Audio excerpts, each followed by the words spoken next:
എല്ലാവർക്കും നമസ്കാരം. ഇന്ന് ക്യാബേജ് വെച്ചിട്ട് ഒരു ഉപ്പേരി ഉണ്ടാക്കിയാലോ എന്ന് വിചാരിക്കുന്നത്. ഒരു ഹോട്ടലിൽ ഞാൻ പോയി കഴിച്ചപ്പോൾ കണ്ടതാണ്.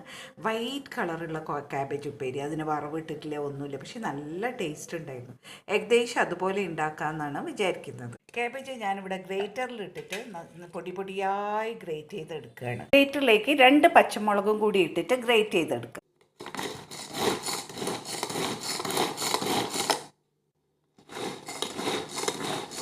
ക്യാബേജൊക്കെ പൊടി പൊടിയായി അരിഞ്ഞെടുത്തു. അതിനുശേഷം കുറച്ച് വെളിച്ചെണ്ണ ഒഴിച്ചിട്ട് കൈകൊണ്ട് നന്നായി തിരുമ്പിയെടുക്കും.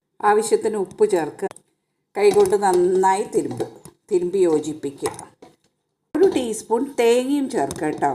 അതിനുശേഷം സ്ലോ ഫ്ലെയിമിൽ അടച്ച് വെച്ച് വേവിക്കുക. ഇനി അടപ്പ് തുറന്ന് ഒന്ന് നന്നായിട്ട് ഇളക്കിക്കോ. ഇനി അടച്ചു വെക്കാതെ തുറന്ന് തന്നെ വേവിച്ചെടുക്കുക. ഇതിലേക്ക് 1/4 കപ്പ് തേങ്ങ ചേർക്കുക. വെള്ള കളറുള്ള